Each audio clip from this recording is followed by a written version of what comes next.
Hello friends, കിച്ചണിലേക്ക് എല്ലാവർക്കും സ്വാഗതം. ഇന്ന് നമുക്ക് വളരെ രുചിയുള്ളതും നല്ല പോഷകാംശ ഗുണമുള്ളതുമായ ബേസൻ ചില്ല ഉണ്ടാക്കുന്നത് എങ്ങനെയാണെന്ന് നോക്കാം. അതിനുവേണ്ടി ഞാനൊരു ബോൾ എടുത്തിട്ടുണ്ട്. ഇനി നമുക്കതിലേക്ക് 2 കപ്പ് കടലമാവ് ഇട്ട് കൊടുക്കാം. കടലമാവ് ശരീരത്തിന് വളരെയധികം പോഷക ഗുണം ചെയ്യുന്ന ഒന്നാണ്.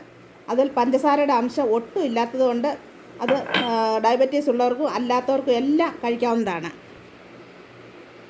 ഇനി നമുക്കതിലേക്ക് 1/2 ടീസ്പൂൺ ഉപ്പിട്ട് കൊടുക്കാം. 2 ടീസ്പൂൺ മല്ലിയില അതിലേക്ക് നമുക്ക് ചേർത്ത് കൊടുക്കാം. 1 ടീസ്പൂൺ സ്പ്രിംഗ് ഓണിയൻ ചേർത്ത് കൊടുക്കാം. 1 ടീസ്പൂൺ പച്ചമുളകിൻ്റെ പേസ്റ്റ് ചേർത്ത് കൊടുക്കാം. 1 ടീസ്പൂൺ വെളുത്തുള്ളി കിളിർത്തത് ചെറുതായിട്ട് അരിഞ്ഞിട്ട് കൊടുക്കാം. ഇനി ഒരു വലിയ ടൊമാറ്റോ ചെറുതായിട്ട് അരിഞ്ഞത് ചേർത്ത് കൊടുക്കാം. എന്നിട്ട് ഇതെല്ലാം കൂടി നന്നായിട്ട് നമുക്കൊന്ന് മിക്സ് ചെയ്യാം. ഈ വീഡിയോ ഇഷ്ടപ്പെടുകയാണെങ്കിൽ സബ്സ്ക്രൈബ് ചെയ്യണം, ലൈക്ക് ചെയ്യണം, കൂട്ടുകാർക്കെല്ലാം ഒന്ന് ഷെയർ ചെയ്ത് കൊടുക്കുകയും വേണം. ഇനി നമുക്കതിലേക്ക് കുറേശ്ശായി വെള്ളം ഒഴിച്ചു കൊടുക്കാം. വെള്ളം ഒരുമിച്ച് ഒഴിച്ചു കൊടുത്താൽ അത് ഉണ്ട കെട്ടിപ്പോകും. ഉണ്ട കെട്ടാതെ നമുക്ക് വെള്ളം കുറേശ്ശായി ഒഴിച്ചു കൊടുത്ത് നന്നായിട്ട് നമുക്കതൊന്ന് ഇളക്കിയെടുക്കാം.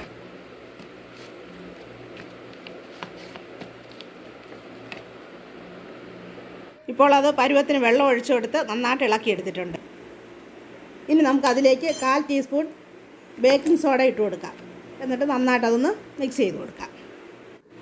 ഇപ്പോൾ ഞാനൊരു പാൻ അടുപ്പേ വെച്ച് കൊടുത്തിട്ടുണ്ട്.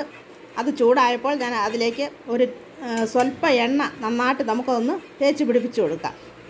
തീ നന്നായിട്ടൊന്ന് കുറച്ച് വെച്ചതിന് ശേഷം വേണം അത് എണ്ണ തേച്ച് കൊടുക്കാനായിട്ട്. ഇനി നമുക്ക് നമ്മൾ ഉണ്ടാക്കി വെച്ചിരുന്ന ആ ബാറ്റർ അതിലേക്ക് ഒഴിച്ചു കൊടുക്കാം. എന്നിട്ട് അതൊന്ന് പരത്തിയെടുക്കാം. കടലമാവിൽ ഫൈബറൊക്കെ നന്നായിട്ട് അടങ്ങിയിരിക്കുന്നത് കൊണ്ട് കൊളസ്ട്രോൾ കൺട്രോൾ ചെയ്യുവാനൊക്കെ ഇത് വളരെയധികം നല്ലതാണ്. കടലമാവ് ശരീരത്തിന് വളരെയധികം പോഷക ഗുണം ചെയ്യുന്നതുമാണ്.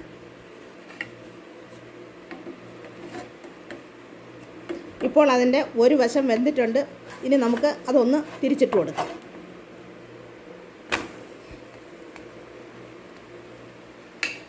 തീ വളരെയധികം കുറച്ച് വെച്ച് കൊടുക്കണം. അപ്പോൾ അതിൻ്റെ അകമെല്ലാം നമുക്ക് നന്നായിട്ട് വെന്ത് കിട്ടും.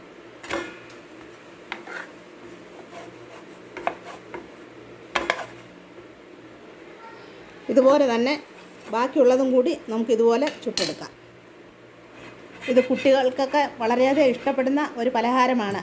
മുട്ട പൊരിച്ചതുപോലെയുള്ള രുചിയാണ്.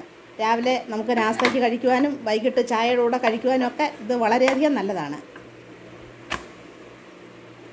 വളരെ എളുപ്പത്തിൽ തയ്യാറാക്കാൻ പറ്റുന്ന ഒന്നാണ്.